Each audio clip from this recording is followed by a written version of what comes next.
I feel the power of God coming on him. My God, let a mighty revival break out in Scotland. Come on, use the young people in Scotland. You're watching me in Scotland. Fire, fire, fire, fire, fire's coming to Scotland. There's a youth revival in Scotland.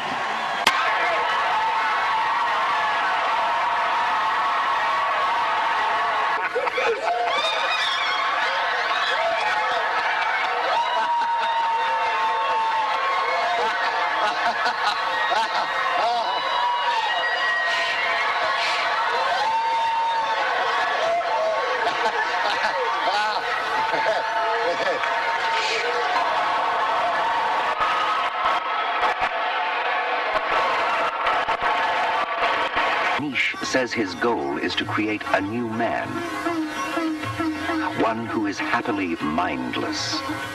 In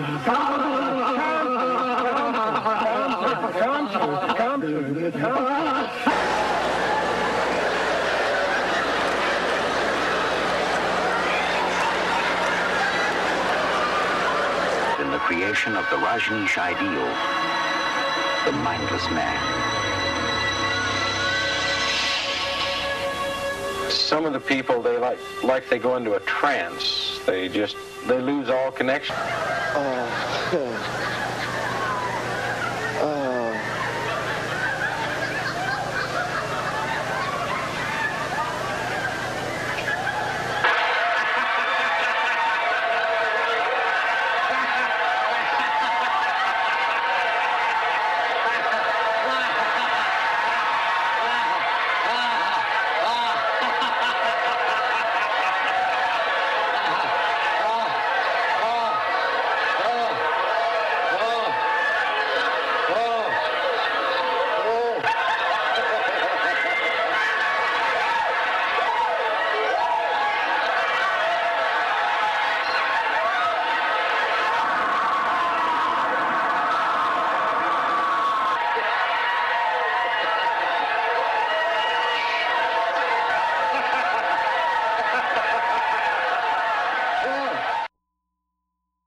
Welcome back.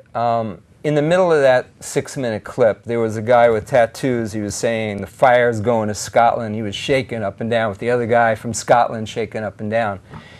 His name is Todd Bentley, and he was brought into alignment with hundreds of apostles that oversee hundreds and hundreds of churches and hundreds of thousands of professing Christians. Now, this movement, Apostles and Prophets, has pretty much been led by C. Peter Wagner up until the last year. In the next clip we're going to show in a couple of minutes, you'll see the guy he's handed it over to, Cheon. But in this alignment that you're going to see part of with this guy Todd Bentley, and the reason we're showing it to you, it just shows you how far amiss they are in terms of discernment. They claim that they're getting messages from prophets, and they believe that as apostles, some are prophets, some are apostles, but these guys are apostles. They say that the apostles are necessary for the church today, and every pastor should have an apostle over him, because that's the way God had set it out. They misconstrue, take out of context some scriptures to make their point. And we'll talk about that. But here you've got these guys who think they're apostles, and they're wrong and missing the mark by so great a margin. In fact, we're going to show after the next section of film another section of film where an apostle, Dutch Sheets, right under C. Peter Wagner, admits that they've missed everything. They have no discernment, that they're gullible, they've led people astray, and yet for years they've been saying, you've got to listen to us. We're the apostles. You need to be under us, all churches. It's kind of like the Catholic Church hierarchy, Jay. We talked about it once before. It's called the Nicolaitan heresy. And when you look up Nicolaitan, do some research on it, you see it's a lording over people, lording over, in this case, the flock, Christians, claiming to be the leaders. In fact, we'll have a clip down the road, hopefully. We've got C. Peter Wagner saying, and this was on YouTube. They pulled it off of YouTube, but we got it before they pulled it off because they're embarrassed by it. because he came right out and said it. Look, in the military, if you're a soldier, you obey the officers.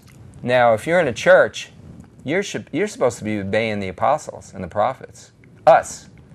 We run, I'm a head apostle over hundreds of apostles, and we're the ones who are bringing the apostles back to the Christian church. And this is deception, folks. This is, Jesus warned about being deceived, and he said, if possible, even the elect might be deceived. And so we're showing this material because it grieves our hearts that Christians are being deceived into this. Ruins lives and leads to very terrible results in some cases, and in other cases just awful results. But in any case, you're being led astray. And God talked about this happening. In Daniel, he says that a lot of saints in the end would fall. And then, right at the end, they'd see the light. And others are not even Christians. Jay, I'm going to let you jump in here with some thoughts relating to this. You mentioned, Mike, the hierarchy of the Catholic Church. And I want to bring in the hierarchy of all the different religious bodies out there that lord over, and the common denominator that they have in that hierarchy, in that lording over. And I'm talking Bhagwan. If you notice, he lorded over his flock at the Rajneesh compound. You notice the similar type of body movements. The Mormons, they have a hierarchy that lords over their flock and says, we are the ones who know, and the list goes on and on and on. And the difference with true Bible believer followers of Christ is we're going to point you to the only Lord to lord over, and that's Christ himself.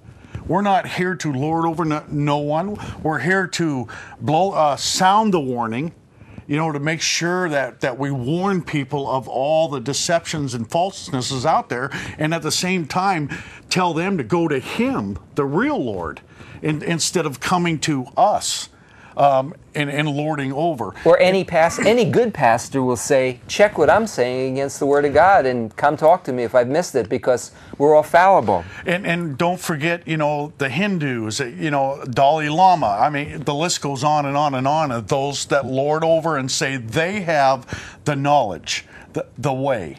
And interesting, that's opposite of the Creator, who says that Christ has the knowledge and the way. And so if you're really seeking truth, watch the common denominators in all these things. And we're just scratching the surface here, Mike. I mean, there's a lot. It's interesting how they all tie in together. It sure is. And yet the greatest common denominator is it's opposite of Christ in his way. And so just keep that in mind as you keep watching this stuff, because it's as real. This stuff isn't made up here. It's growing. The deception's growing. And as the time gets nearer, as the Bible talks about, there'll be greater deceptions out there. And again, one of the end time prophecies, Mike, is that apostasy that's talked about in Thessalonians, of falling away from the truth. And I noticed a lot of them were falling away, and those when Jesus healed, Mike, they went prostrate. They fell forward. It's true. And quite an irony in that, isn't it? That falling away is associated with this demonic activity. It's interesting. The Apostle Paul in 1 Corinthians 14 says that everything should be done decently in order. He says, don't allow someone to even speak in tongues unless there's an interpreter there. And he said, at most, have 2 or 3 in one service speaking in tongues. Here, you have, in those meetings, you have dozens and dozens of people speaking in tongues without interpreter. And Paul says, don't do that. People might come into the church and think you're insane. If you have an interpreter and he's from the Ukraine and you're speaking Ukrainian, or you're speaking Chinese and you have someone from China, and if they visit and bring someone from China, they'll understand. And that's what happened at Pentecost, when people were amazed and thousands were converted right on the spot because they saw that. That was a sign to non-believers, because there were people from all these different countries there, and they said, you're speaking in my language. And these were unlearned men that didn't know these languages at all. But what's happening here is a demonic copy